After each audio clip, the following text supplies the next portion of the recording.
ఏపీలో వైసీపీ ప్రభుత్వ హయాంలో అమల్లోకి తెచ్చిన వాలంటీర్ల వ్యవస్థలో భారీ మార్పులు చేసేందుకు కూటమి ప్రభుత్వం సిద్ధమవుతోంది.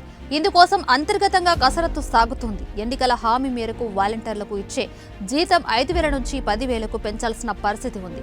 ఈ నేపథ్యంలో త్వరలో మార్పులు పూర్తి చేసి జీతాల పెంపుపై నిర్ణయం తీసుకునే దిశగా కూటమి సర్కార్ అడుగులేస్తోంది.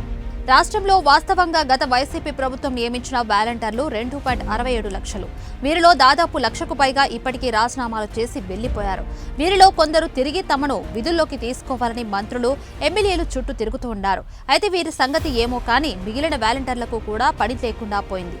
ఇప్పటికే ప్రభుత్వం వాలంటీర్లు లేకుండా సంక్షేమ పథకాలు అందుతాయన్న విషయాన్ని లబ్ధిదారులకు చెప్పేందుకు సచివాలయ కార్యదర్శుల్ని వాడుకుంటుంది.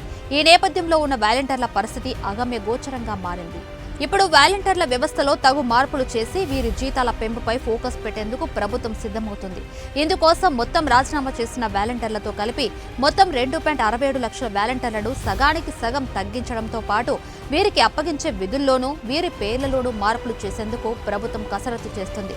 ఇప్పటి వరకు 50 ఇళ్లకో వాలంటీర్ ఉండగా ఇకపై 100 ఇళ్లకో వాలంటీర్ ఉండేలా చూస్తారు.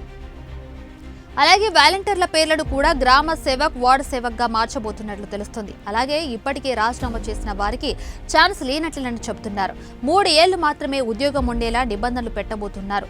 వాలంటీర్లకు ప్రత్యామ్నాయ ఉపాధి కల్పిస్తామని ఇప్పటికే CM Chandrababu, deputy CM Pawan Kalyan కూడా చెప్పిన నేపథ్యంలో ఈ మేరకు మార్పులు చేసి వీరి సేవల్ని వాడుకునే అవకాశాలు కనిపిస్తున్నాయి.